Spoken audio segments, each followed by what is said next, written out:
My topic this year is preaching through adversity. And the man that I would like us to focus on is Charles Haddon Spurgeon, who on this day, January 31st, 103 years ago, died. At the age of 57, after preaching for 38 years at the Metropolitan Tabernacle in London.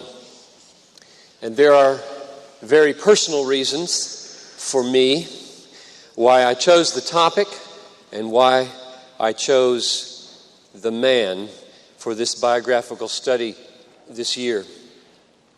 Everybody faces adversity, without exception, in the world, and everybody must learn how to live through adversity. Everybody has to get up in the morning and make breakfast and wash clothes and go to work and pay bills and discipline children and generally keep life going when the heart is breaking. But it's different.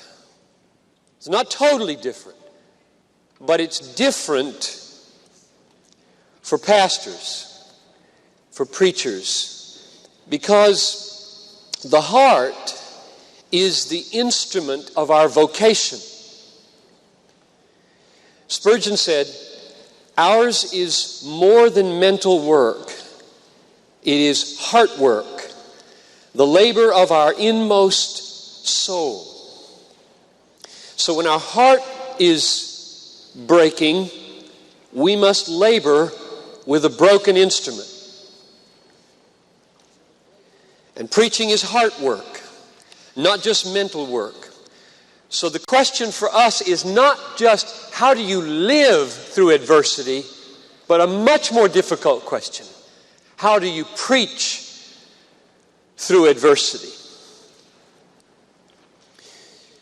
When the marriage is blank, when the child runs away, when the finances don't reach, when the pews are bare, when the friends forsake you, the question is far bigger than how do you live, but how do you preach next Sunday? And week after week and month after month. It's one thing to survive adversity. It's another thing to preach through adversity. Spurgeon said to his pastor's college once, "One crushing stroke has sometimes laid the minister very low. The brother most relied upon becomes a traitor.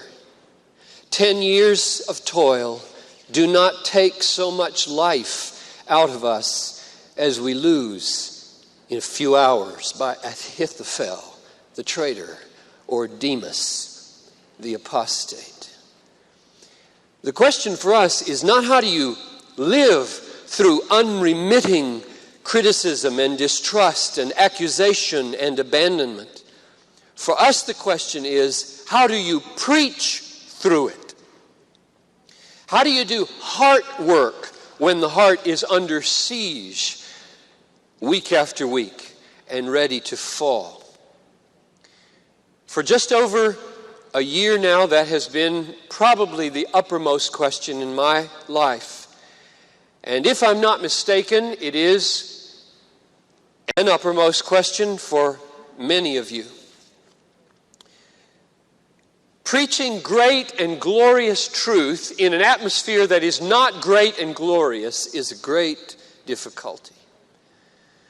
To be reminded week in and week out that many people regard your preaching of the glory of the grace of God as sheer hypocrisy pushes a preacher not just into the hills of introspection, but to the precipice of self-extinction.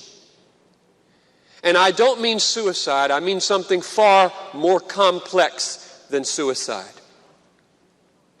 I mean the deranging inability to know any longer who you are.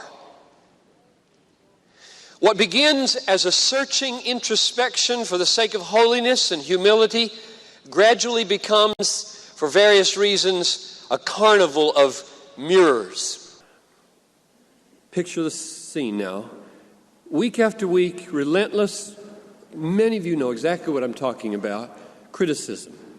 Pushes you first to introspection because you want to be humble, you want to be holy, you want to listen to the truth in what's being said. You don't want to elevate yourself above correction. But it pushes you beyond introspection to this deranging inability to know anymore who you are if you're not careful. What begins with that searching introspection for the sake of holiness and humility gradually becomes, for various reasons, a carnival of mirrors in your soul. You look into one mirror and you're short and fat. And then you look into another mirror and you're tall and skinny. And you look into another mirror and you're upside down. And little by little, you start to tremble that you don't know which one is you.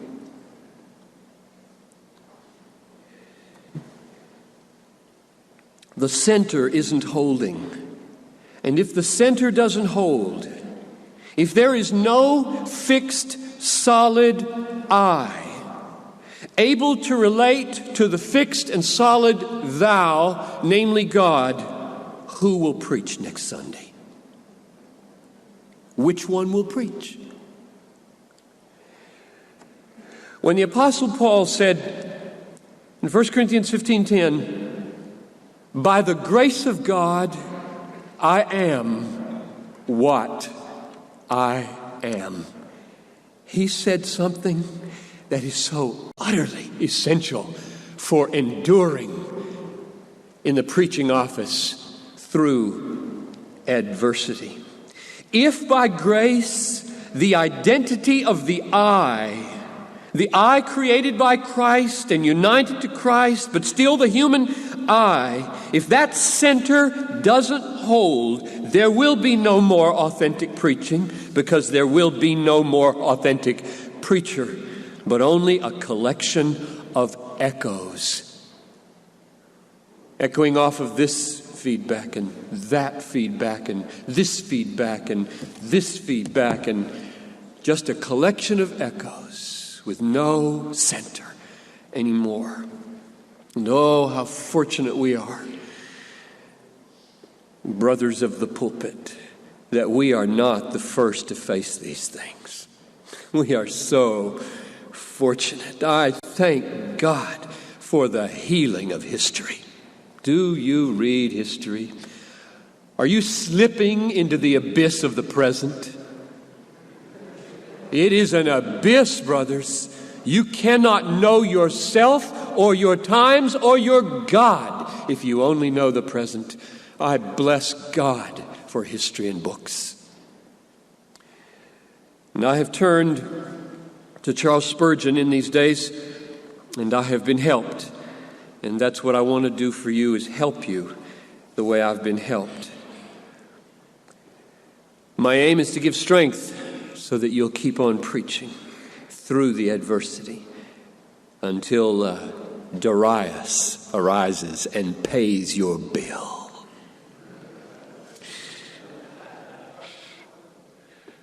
Why Spurgeon? I think I've got about 7 reasons here. Number 1, he was a preacher. He preached 600 times before he was 20 years old. His sermons were sold at the rate of about 25,000 a week. By the way, let's insert something here. This manuscript that I'm working off of will be available to you tonight or tomorrow. You can just sit and relax, and everything I say and more will be in that manuscript. Okay? Although we were going to charge you $1 just to cover the costs of the... So you might want to take notes if you have $1. He was a preacher. 600 times before he was 20, 25,000 copies a week went out. The collected volumes, you know these from Pilgrim Press down in Pasadena, 63 volumes, equal to the 27th edition or the 9th edition of the 27 volumes of the Encyclopedia Britannica, the biggest collection of writings of any Christian writer in the whole world and the whole of history. He stands alone. His son Charles is biased, but he speaks truth, I think, when he says, "There was no one who could preach like my father. He must, at least in my opinion, ever be regarded as the prince of preachers." So number one reason he was a preacher, we are preachers. Number two, he was a truth-driven preacher. I am not interested in the counsel of anyone going through adversity who does not find the solution to that challenge in the truth. If he wants to give me other kinds of counsel and abandon the truth in order to survive, I turn away from that counsel. That's not Spurgeon. He is truth-driven. He defined the work of preaching like this: to know the truth and to love it as it should be loved, and to proclaim it in the right spirit in its proper proportions. So he defined preaching in terms of truth, dissemination, and recognition. He said to his students, to be an effective preacher, you must be a sound theologian. He warned that those who do away with Christian doctrine, whether they are aware of it or not, are the worst enemies of Christian living, because the coals of orthodoxy are necessary to the fire of piety. 2 years before he died, he said this. This was so significant to me. He's just filled with imagery, as you know. Here's one of them. Some excellent brethren seem to think more of life than of truth. In my controversy, the issue is love versus truth. That's more common today. And when I warn them that the enemy has poisoned the children's bread, they answer, dear brother, we are sorry to hear it. And to counteract the evil, we will open the window and give the children fresh air. Yes, open the window and give them fresh air by all means. But at the same time, this you ought to have done and not to have left the other undone. Arrest the poisoners and open the windows too. While men go on preaching false doctrine, you may talk as often as you like about deepening their spiritual life, but you will fail in it. Doctrinal truth was at the foundation and the superstructure of his preaching in life. Number three, why Spurgeon? He was a Bible-believing preacher. The truth was biblical truth. Here's what he said about the Bible. These words are God's words. Thou book of vast authority, thou art a proclamation from the Emperor of heaven. Far be it from me to exercise my reason in contradicting thee. This is the book untainted by error, but it is pure, unalloyed, perfect truth. Why? Because God wrote it. Number four, he was a soul-winning preacher. There wasn't 1 week, he said, went by, but that his written sermons did not win somebody to Jesus. Not to mention the many that were saved week in and week out at the tabernacle. He did what he called the watch for souls. He put his elders on watch, and he had one brother, he said, who earned the name for himself, my hunting dog, for he's always ready to pick up the wounded bird. Spurgeon, like John commended us this morning, pled for decision, sought decision, and got decision that were deep and life-changing. He wasn't exaggerating when he said, I remember when I have preached at different times in the country, and sometimes here, that my whole soul was agonized over men. Every nerve of my body has been strained, and I could have wept my very being out of my eyes and carried my whole frame into a flood of tears if I could but win souls. He was consumed with the glory of God and the salvation of men. I'm interested in hearing a man like that and how he perseveres in adversity. Number 5, why Spurgeon? He was a Calvinistic preacher. My kind of Calvinist, I believe. Let me give you a flavor of his Calvinism and why it drew 5,000 people a week instead of sending 5,000 people a week away from it. To me, he said, Calvinism means the placing of the eternal God at the head of all things. I look at everything through its relation to the glory of God. That couldn't define my view of Calvinism better. I look at everything in relation to the glory of God. I see God first and man far down the list. Brethren, if we live in sympathy with God, we delight to hear him say, I am God and there is none else. The spirit of that is what he meant by the spirit of Calvinism. He said this, Puritanism, Protestantism, Calvinism, poor names which the world has given to our great and glorious faith, the doctrine of Paul the Apostle and Jesus our Savior. But he did make distinctions now. He did make distinctions between the full system, which he embraced, and some central evangelical doctrines shared by others who didn't embrace the whole system, which bound him together with them. For example, most precious to him, the doctrine of the substitutionary atonement of Christ, which he thought was at the center of all things. He said, far be it from me to imagine that Zion contains none but Calvinistic Christians within her walls, or that there are none saved who do not hold our views. He said, I am not an outrageous Protestant generally. I rejoice to confess that I feel sure there are some of God's people even in the Romish church. He chose a pedo-Baptist as the first principal of his pastor's college. Blew my mind away when I read that. I wouldn't do that, I don't think. And he did not make being a pedo-Baptist a prerequisite for preaching in his pulpit, though he said, I would rather give up my pastorate than admit any man to the church who's not obedient to the Lord's command of baptism. So it was a prerequisite for membership in his local church. His first words in the Metropolitan Tabernacle that he built there with so many seats that he could preach to, his first words were these.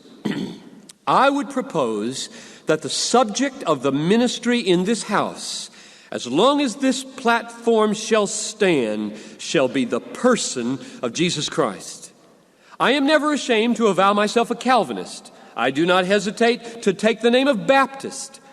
But if I am asked what is my creed, I reply, it is Jesus Christ. He preached Calvinism because he believed it honored this Christ more fully than any other system of doctrine. And he preached it explicitly, and he tried to build it into the minds of his people, not just slip it in sideways. He said, Calvinism has in it a conservative force which helps to hold men to vital truth. I think that is right and very, very significant. It has a conservative force which, if you believe, it holds you to many, many other things that are of importance. And therefore, he was unashamed in his preaching, and he said this, people come to me for one thing. I preach to them a Calvinistic creed and a Puritan morality. That is what they want. That is what they get. If they want anything else, they must go elsewhere. Number 6, he was a hard-working preacher. I don't want to go to a soft and leisurely man when I'm going through adversity and have him say, what you need is a vacation. That may be true, but if that's the sum of his counsel to me, I will go to another counselor. This man worked several lives, even though he died at 57. He did the work of 50 men, according to Lord Shaftesbury. He wrote, "No one living knows the toil and care I have to bear. I have to look after the orphanage. I have a church with 4,000 members. Sometimes there are marriages and burials to be undertaken. There's the weekly sermon to be revised. There's the Sword and Trowel, the magazine to be edited. And besides all that, a weekly average of 500 letters to be answered." This, however, is only half of my duty. For there are the innumerable churches established by my friends, with the affairs of which I am closely connected, to say nothing of the cases of difficulty which are constantly being referred to me. At his 50th birthday celebration, they listed 66 institutions he had founded and was overseeing. He typically read 6 books of substantial theology every week and could remember what he read and tell you where it was found. So forget all imitation right now. Just relax, okay? I used to read history for imitation purposes, and now I read it for gratitude that God creates such impossible people to admire.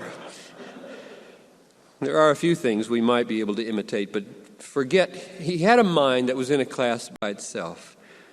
He often worked 18 hours a day. David Livingstone, the missionary, asked him one time, "How do you manage to do 2 men's work in a single day?" And Spurgeon replied, "You have forgotten there are 2 of us." And I think he meant Colossians 1:29, where Paul said, "I labor, striving according to his power, which mightily works within me." There are 2 of us. Spurgeon's attitude towards sacrificial labor would not go over today, where wellness is a great priority. He said, "If by excessive labor we die before reaching the average age of man, worn out in the Master's service, then glory be to God.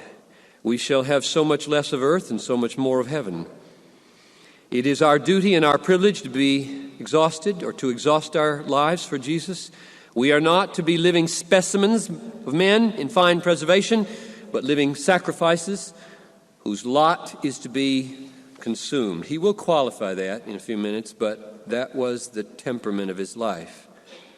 I think the word indefatigable was created for people like Spurgeon. Finally, number 7, why Spurgeon? He was a maligned and suffering preacher that makes him a prime candidate for counseling me in my question. And I have 6 ways or so that he was maligned and suffered. Number 1, he knew the everyday homegrown variety of frustration and disappointment of lukewarm church members. He said, "You know what one cold-hearted man can do if he gets at you on Sunday morning with a lump of ice and freezes you with the information that Mrs. Smith and all her family are offended and their pew is vacant? You did not want to know of that lady's protest just before entering the pulpit, and it does not help you." Or perhaps worse, after the sermon, what terrible blankets some professors are. Their remarks after a sermon are enough to stagger you. You have been pleading as for life or death, and they have been calculating how many seconds the sermon occupied and grudging you the 5 odd minutes beyond the usual hour. I tell you, it is a cold thing to the soul to pour your heart out and have somebody say, Why did he stand in front of the candles when he sang?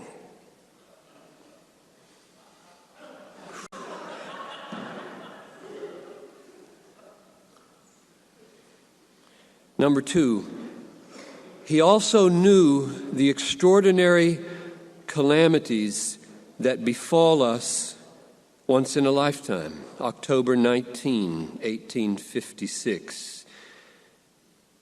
The music hall, the Royal Surrey Gardens, 10,000 people gathered to hear him preach. He's 22 years old, and someone in the service cries, "Fire!" And there is a huge panic and a stampede, and 7 people are crushed and killed, and dozens are hurt. And the press rips him to shreds, and he must be carried away. And he says, perhaps never soul went so near the burning furnace of insanity, and yet came away unharmed. And not all of his friends believed he came away unharmed. One of his friends and biographers said, "I cannot but think from what I saw that his comparatively early death might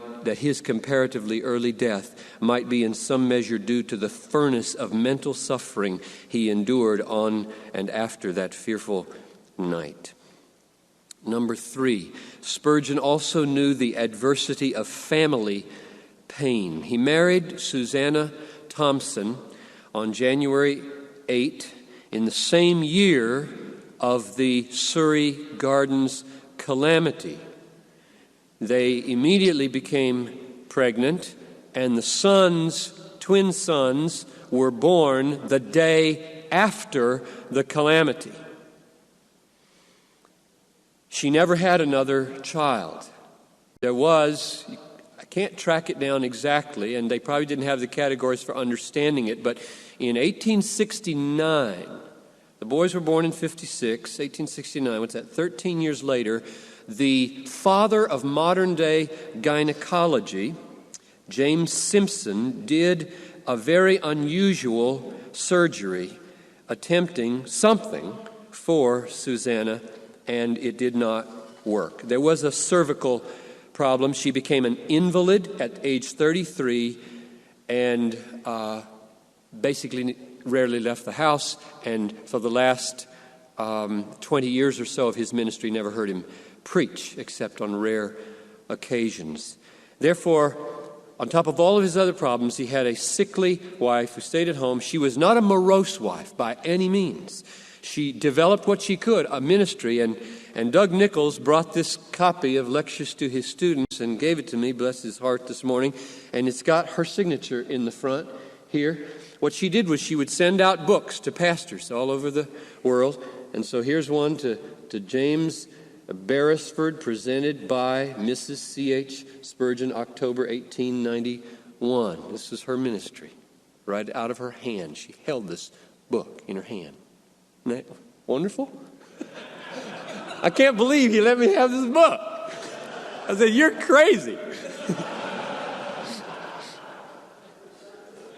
But crazy for Jesus. I knew that before. Number 4, Spurgeon knew unbelievable physical suffering.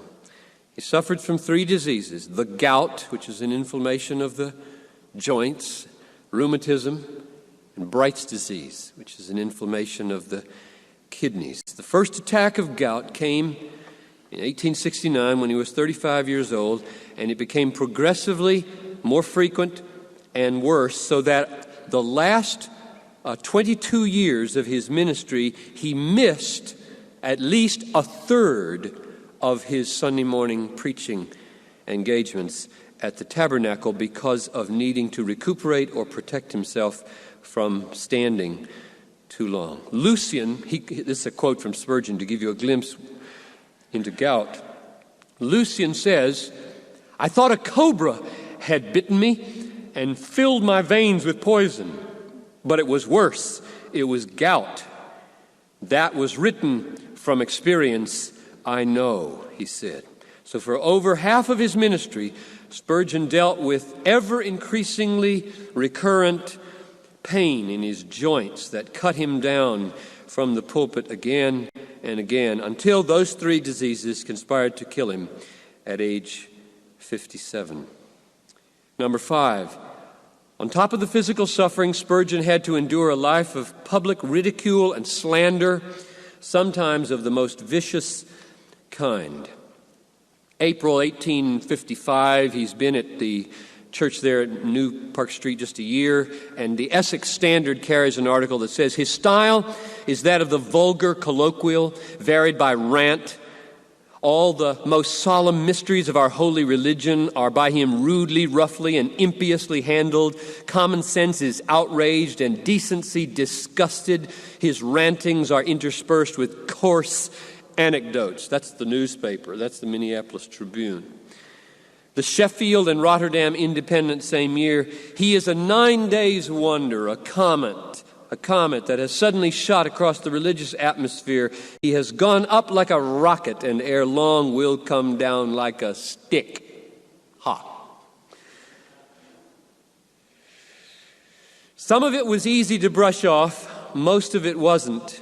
1857, he wrote, "Down on my knees have I often fallen with the hot sweat rising from my brow under some fresh slander poured upon me. In an agony of grief, my heart has been well nigh broken."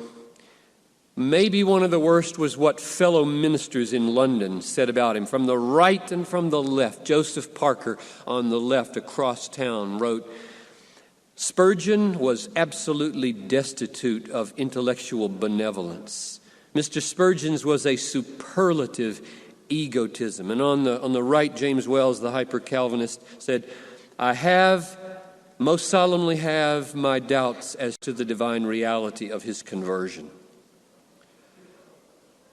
All the embattlements of his life come to climax in the downgrade controversy, which was his effort to bring doctrinal integrity to the Baptist Union. In October of 1887, he withdrew from the Baptist Union. And the following January, that would be 4 years before he died, they censured him public with a vote that was humiliating to him. And it looked as though almost everyone had turned against him. 8 years earlier, he had written, "Men cannot say anything worse of me than they have said. I have been belied from head to foot and misrepresented to the last degree. My looks are gone and none can damage me now." But even though he sounded rough and ready most of the time, the pain was almost overwhelming during the downgrade. He wrote in 1891, 8 months before he died, to a friend, "Goodbye. You will never see me again. This fight is killing me." And finally, the adversity of depression. I put it last because I think it was the most debilitating and difficult, and everything else fed into it, and if it could be conquered, the other things would be durable. It's not easy for me, I don't know if it is for you, to imagine the omnicompetent, eloquent, brilliant, full of energy, mighty Spurgeon weeping like a baby for no reason that he could think of. You ever done that? He said, "My spirits were sunken so low." This was age 24, 1858, the first serious bout with depression. "My spirits were sunken so low that I could weep by the hour like a child, and yet I knew not what I wept for." He wrote, "Causeless depression cannot be reasoned with, nor can David's harp charm it away by sweet discoursings. You may as well fight with the mist as with the shapeless, undefinable, yet all-beclouding hopelessness. The iron bolt which so mysteriously fastens the door of hope and holds our spirits in gloomy prison needs a heavenly hand to push it back." He regarded his despondency or his depression as his worst feature. That's his phrase, worst feature. He said, despondency is not a virtue. I believe it is a vice. I am heartily ashamed of myself for falling into it, but I am sure there is no remedy for it like a holy faith in God. And yet, somehow, this man preached again and again and again until June 7, 1891, for the last time in the Metropolitan Tabernacle before he went off to Menton, France, to try to recuperate where he died.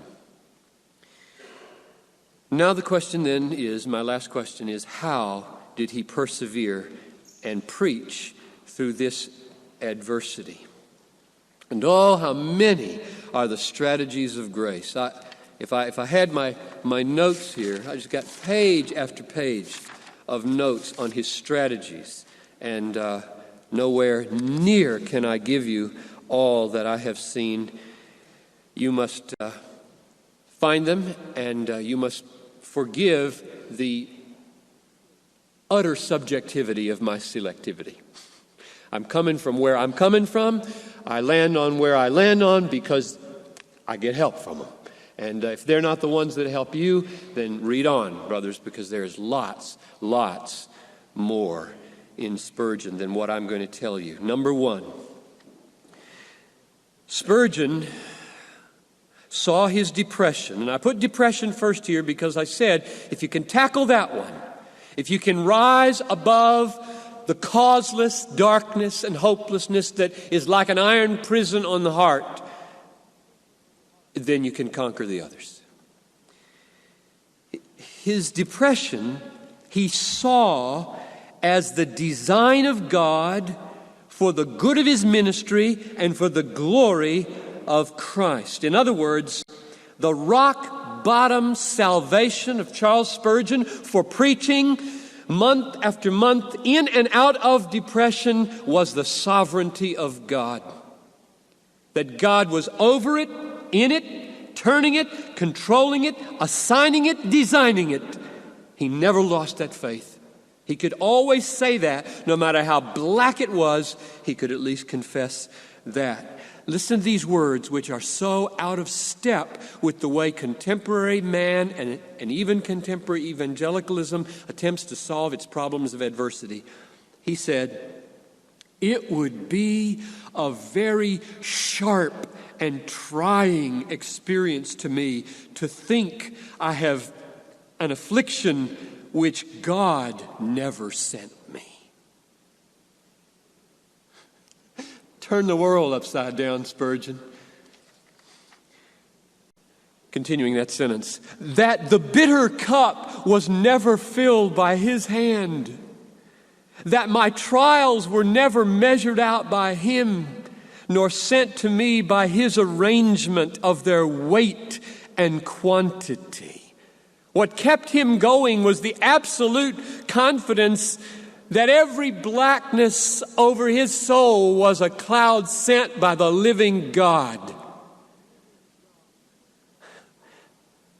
I hope that you will hold fast to this vision of God and beware of new paradigms being offered you today, who think not only does he not control the future, he doesn't even know what's coming.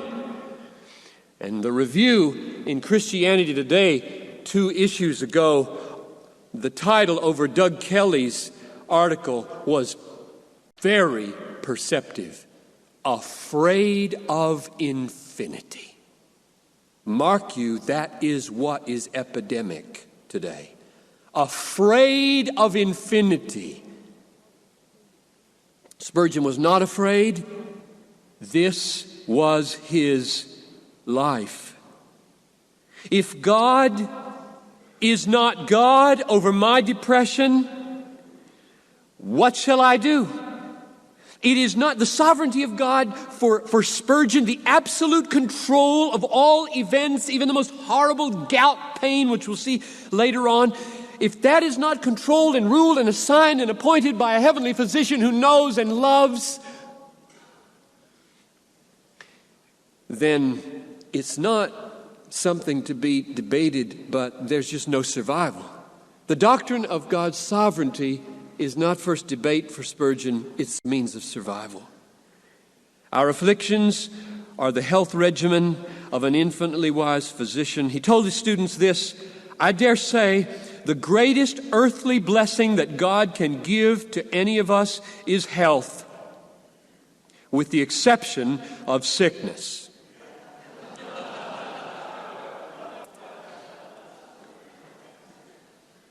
If some men that I know of could only be favored with a month of rheumatism, it would be God's grace to mellow them marvelously. And he meant that for himself, because he said, I'm afraid that all the grace that I have got of my comfortable and easy times and happy hours might almost lie on a penny. But the good that I have received from my sorrows and pains and griefs is altogether incalculable.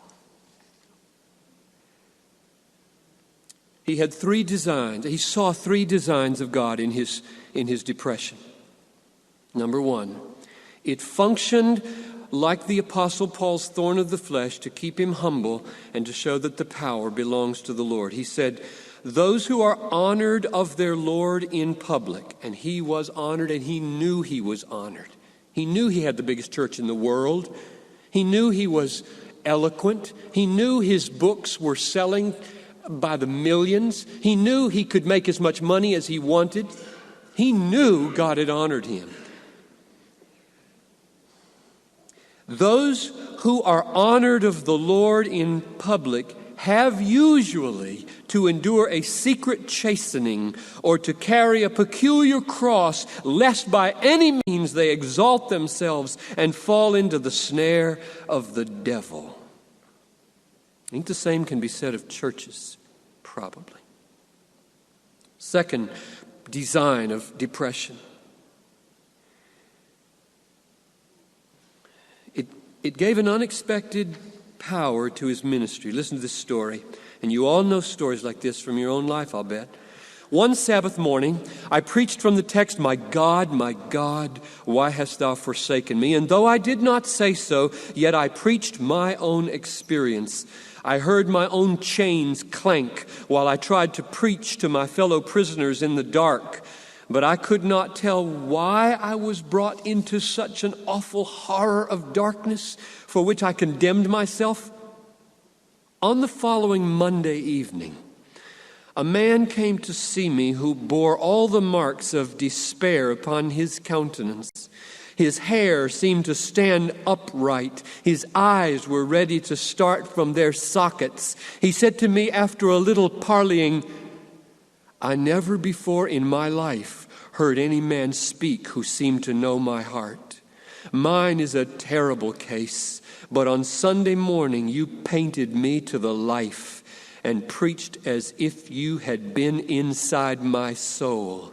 By God's grace, I saved that man from suicide and led him into gospel light and liberty. But I know I could not have done it if I had not myself been confined in the dungeon in which he lay. I tell you the story, brethren, because you sometimes may not understand your own experience, and the perfect people may condemn you for having it.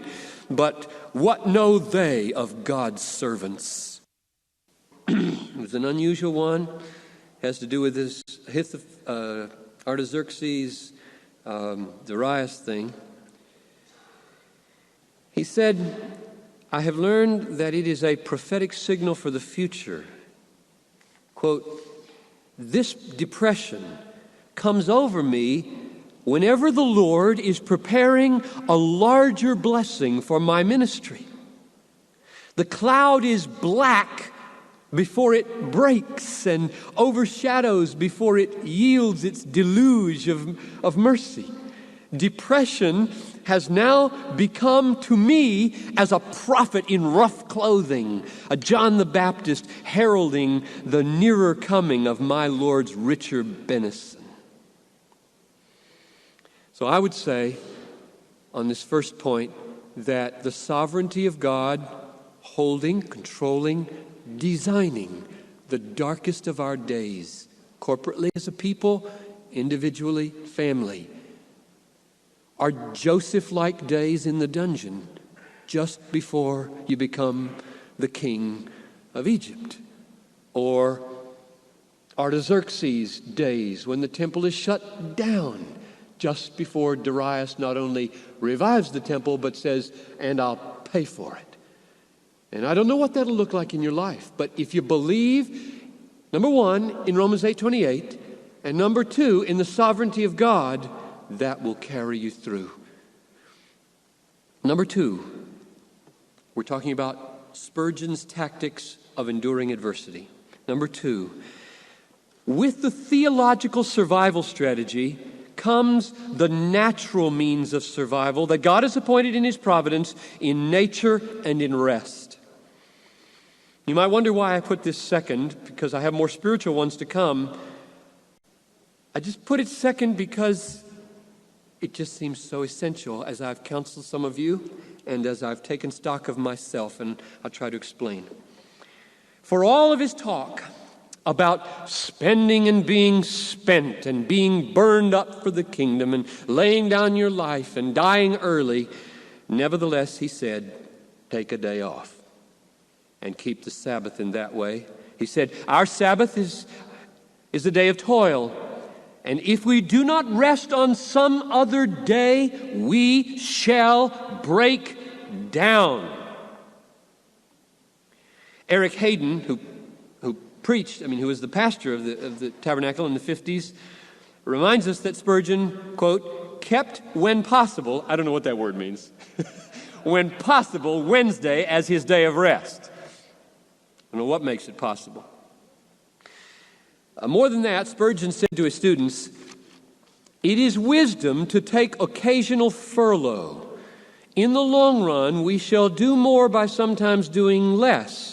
On, forever on, without recreation, may suit spirits emancipated from this heavy clay. But while we are in this tabernacle, we must every now and then cry, halt, and serve the Lord by holy inaction and consecrated leisure. Let no tender conscience, hear this now, let no tender conscience doubt the lawfulness of going out of the harness for a while. I can testify that 4 weeks extra that the church gave me last summer were precious and crucial beyond measure. So that when I came back, I could come back and I could go on. And I thank them, bless them for it. The press of duty, the foul air, the sedentary position, the season of fog in Minnesota, we would say February, March. Does this thing ever end? He confesses sedentary habits have tendency to create despondency, especially in the months of fog. And then he counsels, a mouthful of sea air or a stiff walk in the wind's face would not give grace to the soul, but it would yield oxygen to the body, which is next best. Which is perhaps why I put it next best. Let me just give you a personal word now. I am finishing my 15th year at Bethlehem. And I turned 49 this month. I have maintained some close watch over this body for the last decade, watching it and what happens here. And my soul and the intertwining of my soul and my body. What I have noticed is that things are changing, have changed. Circumstances have changed. It's different to be the pastor of a church 15 years into it than the first 5 years. The atmosphere is totally different. You're no big deal after 15 years. When you're a big deal and you're new, everything clicks, nothing goes wrong. When you're no big deal and you're part of the furniture, then it's more realistic because everybody knows your flaws and and they will tell you. So there are different circumstances, but I'm on nature right now. I'm on this body rest nature issue. I cannot eat today like I could eat at 34. I cannot. Unless I want to put on weight, which I regard as being a very bad stewardship of my energy and my heart and my life and my example. So you cannot keep going the way you were going. That's one change. Here's another more important one. In the last 8, I can't quite put my finger on it, you measure, 8 to 7 years, I am far less emotionally resilient than I used to be. There were early days when I could work without any regard to sleep in my first 5, 6, 7 years here. And who cares about sleep? Good night, there are books to be written, and there are people to be talked to, and there's sermons to be prepared, and there are problems to be solved. One of my biggest theological problems is why God created sleep. You waste a third of your life unconscious like a dog. And that's close to heresy, because God did design it to teach us we're not God. I could do it. I could go, and it took no emotional toll. Check with Noel if that's true or not. I don't remember it having quite the same emotional toll. I got 3 hours sleep last night, just because that's the way I prepare for things like this. I know what I must do now, because I feel great now. The adrenaline is just coursing, and it's just terrific. But I've got a debt to pay to this body. And I'll better pay, or when somebody tells me that somebody's standing in front of the candles on Sunday, I might punch them.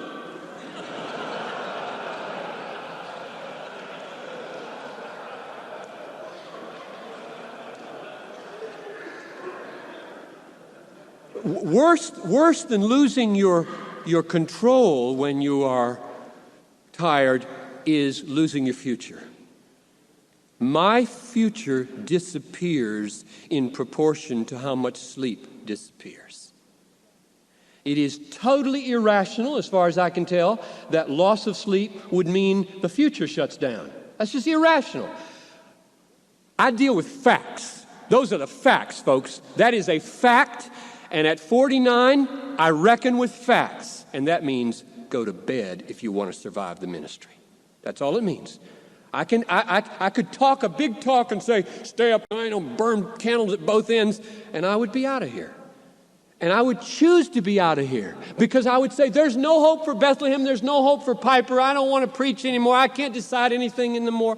Indecisiveness is another result of tiredness and depression. So I've got a debt to pay, and many of you have debts to pay. And I want you to pay them, brothers. Pay your debts to your body so that you have a future. It's irrational. I don't understand it, but it is there. Spurgeon said, the condition of your body must be attended to. A little more common sense would be a great gain to some who are ultra-spiritual and attribute all their moods of feeling to some supernatural cause when the real reason lies nearer to hand. Okay, that's number 2. Nature, rest, pay attention to your aging, learn your body, and pay your debts. Number 3, Spurgeon consistently nourished his soul by communion with Christ through prayer and meditation. You know, it was a great mercy to me. How many of you here were here last year? You heard John Owen last year then. That was a great mercy to me to take up Owen. We were right in the middle of some horrid stuff while I was ministering Owen last year. And you remember I talked about communion with God, and I was just getting into it. That book, all year long, has been precious to me. Because communion with God is probably more important than what I just talked about in the body and the rest.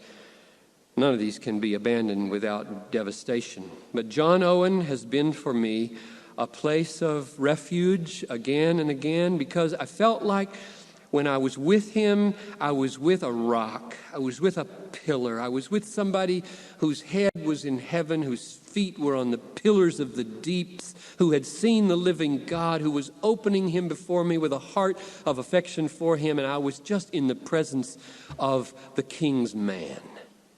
And when the atmosphere is not like that elsewhere, that's good. That's helpful. And Spurgeon said, never neglect your spiritual meals, or you will lack stamina and your spirits will sink. Live on the substantial doctrines of grace, and you will outlive and outwork those who delight in the pastry and syllabubs of modern thought. I think he made up that word, syllabubs of modern thought. I think one of the reasons Spurgeon is so rich in language, so full of doctrine, so strong in spirit, is that he read 6 books a week of Puritan theology. That is, he lived above himself, outside himself, and outside his century. He lived and coursed and fellowshipped and communed with God through what others saw of God. If you only read books published in this century, you, as C.S. Lewis taught us, starve yourself.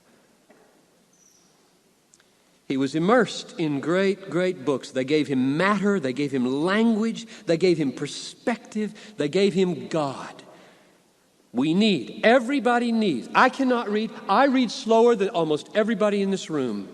I have a disability, I've concluded, that does not allow me to read faster than I can form words in my throat. That's what I've concluded. I've taken speed reading courses. I've tried everything to be able to read fast. Spurgeon, he would read like this. I figured it out. That's the way you'd have to read if you're going to do 6 a week, given the time he had to read them in. And he remembered the page that the quote was on. Now, I'm content with being me. We'll talk about this in a minute. That, sort of. Ask Noel again about that one. I can't do it. I've tried. I've given up. I'm not going to any more courses. But I know what I've got to do. I've got to set aside 15 minutes or half an hour and just plug away at one book of Owen for 6 months. And it's great. I will never be a Spurgeon. I'll never have that liberty of language. I'll never have that magnitude. He said one time, picture this now. I typically have 8 thoughts go through my mind at one time while I'm preaching. Well, no wonder he could choose 7 out of 8 and have great language. I mean, he's just up there preaching, and he said one time he prays for people by name while he's preaching to them. So he's got 8 thoughts going through his mind. He's praying for Mrs. Smith by name. He is spilling out perfect theology in perfect order with magnificent illustration and all kinds of ordered language. And there's probably 7 or 8 that he never uses, or 5 or 6 that he never uses. Don't try to imitate this guy. He is unbelievable in his. How did I get onto this? I'm on communion. I'm on communion with God. Above all else, feed the flame with intimate fellowship with Christ. No man was ever cold in heart who lived with Jesus on such terms as John and Mary did of old. I never met with a half-hearted preacher who was much in communion with the Lord Jesus. I'm going to pass over some great quotes about his prayer life, where one time, I'll just summarize a long one. One time he was in exquisite pain. He just was crying out, just screaming. And he said to the people, "You must leave the room." And he went to his father, and the prayer he quoted was like a little child. If I had a son and he were screaming like I'm screaming, I would put my hand under his head and I would do everything I could to help him. I am your child. You are my father. Help me. And the pain lifted. He called them back in, and he said, I think my Father has heard me, and that will not come back. He was a child at heart. This man was an amazingly childlike person in his relationship to the Lord. Communion with the Lord. Sustain it for the sake of your perseverance. Number 4. He rekindled zeal to preach by fixing on eternal realities again and again. Like the Apostle Paul, this outer nature is wasting away, but our inner nature is being renewed. This light, momentary affliction is working for us a what? Eternal weight of glory. And therefore we set our eyes not on things that are seen, but on things that are unseen. That's the way Spurgeon kept going. He said, it's all working for me an eternal weight of glory. Oh, brethren, he said, we shall soon have to die. We look each other in the face today in health, but there will come a day when others will look down upon our pallid countenances as we lie in the coffins, and it will matter little to us who gazes upon us then, but it will matter eternally how we have discharged our work during our lifetime. And with regard to this whole issue of annihilationism and the eternality of hell, that was a red-hot issue for him, just like it is for some today. And here's what he said, meditate with deep solemnity upon the fate of the lost sinner. Shun all views of future punishment which would make it appear less terrible, and so take off the edge of your anxiety to save immortals from the quenchless flame. There will be no fear of your being lethargic in preaching if you are continually familiar with the eternal realities. And not only did he look at eternal realities out there, he looked at the long view of history. I wrote the president of a college recently who I heard was embattled over doctrinal things. And I just said, oh, brother, take the long view. Take the long view. And I wish I'd been into Spurgeon then. I would have quoted him this quote. Posterity must be considered. I do not look so much at what is to happen today, for these things relate to eternity. For my part, I am willing to be eaten by dogs for the next 50 years, but the more distant future shall vindicate me. I have dealt honestly before the living God. My brother, do the same. So to keep on preaching through adversity, you have to have the long view that reaches into eternity, that this light momentary affliction is working an eternal weight of glory, and the long view in history that even on earth, God will triumph. Number 5.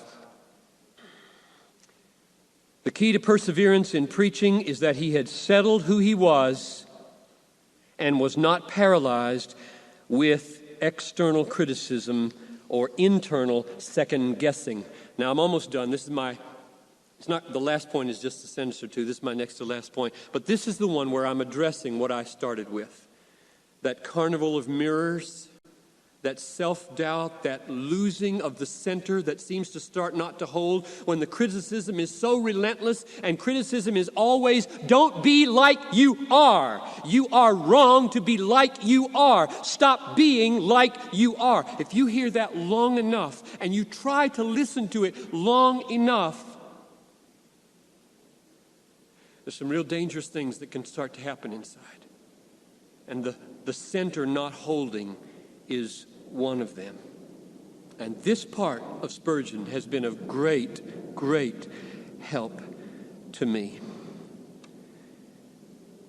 Not being able to say with the Apostle Paul, by the grace of God, I am what I am, would be a horrifying thing to me. Spurgeon, in comparing ministerial identity with one another, pastor with pastor and person with person, and what you might be if you changed, and all of this, he found an analogy, and he said, in the night in which Jesus was betrayed, there was a chalice for drinking wine, and there was a basin for washing feet. And then he said, I protest that I have no choice whether to be the chalice or the basin. Fain would I be whichever the Lord wills, so long as he will but use me. So you, my brother, you may be the cup, and I will be the basin. But let the cup be the cup, and let the basin be the basin, and each one of us just what he is fitted to be. Be yourself, dear brother, for if you are not yourself, you cannot be anybody else, and so you see you must be nobody. Do not be a mere copyist, a borrower, a spoiler of other men's notes. Say what God has said to you and say it in your own way. And when it is so said, plead personally for the Lord's blessing upon it. And that's the end of the quote. And I would add, also plead personally for the blood to be upon it. And I said that in my annual report that I wrote a couple of weeks ago. I said, I've played my fiddle, I've blown my trumpet, I've done my best, and I now put it under the blood because there is no perfect performance. Period. You don't just need the blessing of God to prosper what you do, you need the forgiveness of God to cancel what you do every time you act. If you believe as I do, the sentence, be perfect as your Father in heaven is perfect. It is not hard to second guess yourself if you have standards that I have.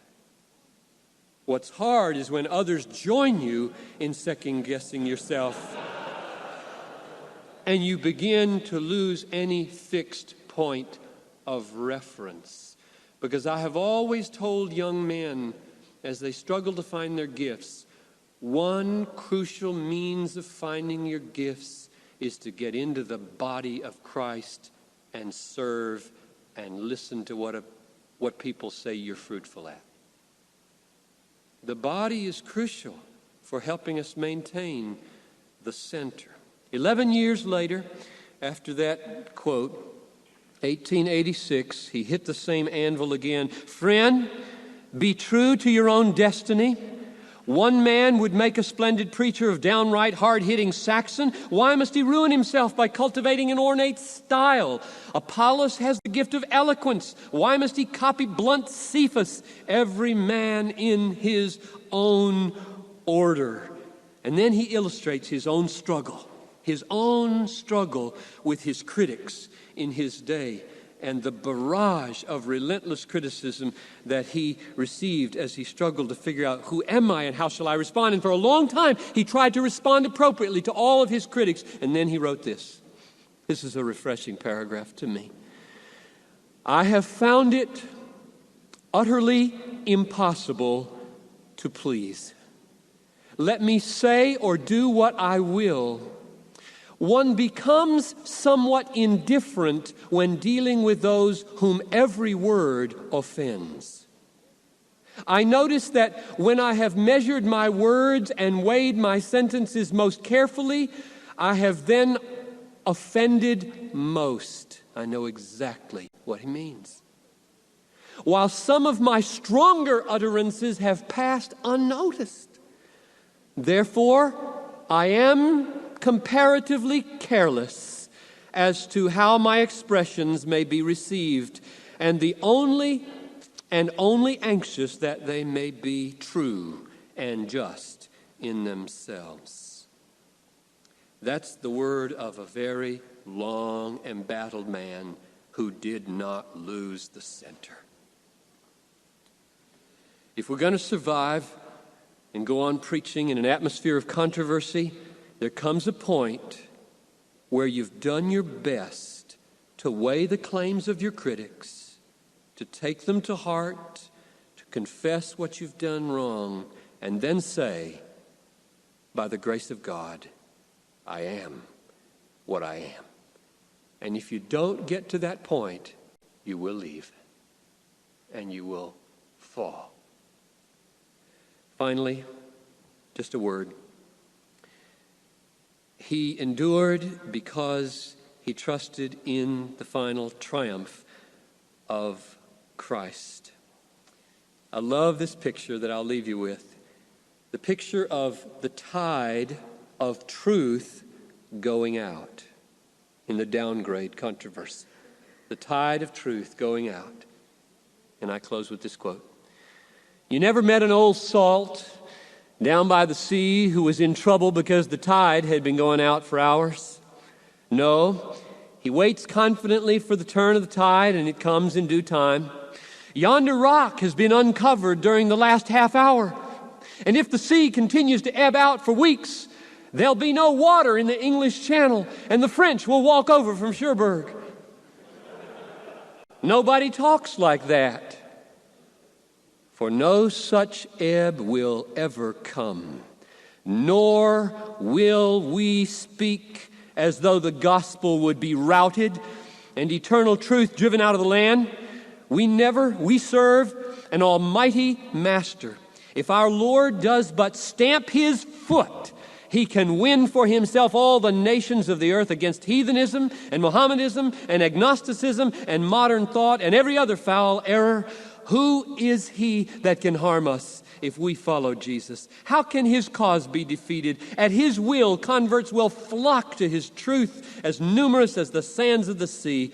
Wherefore, be of good courage and go on singing and preaching. The winds of hell have blown, the world its hate hath shown, yet it is not o'erthrown. Hallelujah for the cross, it shall never suffer loss.